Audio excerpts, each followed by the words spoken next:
ولا بلاتي كاين سبب اخر وخطير بزاف اكثر من هذا الشيء كامل.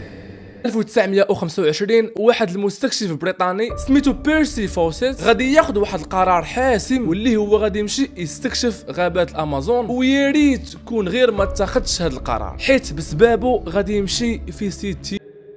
بيرسي فوسيت هو مستكشف بريطاني، وفي 1925 غادي يقرر يمشي يستكشف الامازون. علاش؟ لانه كان مآمن بانه في غابات الامازون كاينه واحد الحضاره متطوره جدا ومخفيه في غابات الامازون، The Lost City of Z. هاد الحضاره ولا هاد المدينه كانت مذكوره في بزاف المخطوطات التاريخيه. خونا فوسيت جمع بزاف المخطوطات وقارن بيناتهم، وكتبان ليه نفس القصه، كل مخطوطه فيها نفس الحاجه، نفس الوصف ديال هاد المدينه، وجميع المخطوطات من القرن 18. فقال مع راسو ما يمكنش كلهم يتفقوا على نفس الكذبه، اكيد هاد المدينه كاينه في ارض الواقع، وفي الواقع راه عنده الحق حيت المخطوطات من القرن 18، وفي ديك الوقيته كان صعيب بزاف التواصل، يعني صعيب يتواصلوا باش يتفقوا على كذبه وحده. هادشي اللي فكر فيه خونا فوسيت، وقال مع راسو غالبا غتكون حقيقه في ارض الواقع، وتم بوت نبت اتخذ قرار الجميع يحيدوا ليه من راسو، بما انه مستكشف تم اتخذ قرار غيمشي يستكشف غابات الامازون وغيقلب على هاد المدينه زيد. تم وجد راسو وجمع بوالزو ومشى عند ولدو وقال ليه غدا الصباح غتمشي معايا للامازون، جمع حوايجك وجد راسك. تم ولدو كان مصدوم وبقى كيشوف باه وقال ليه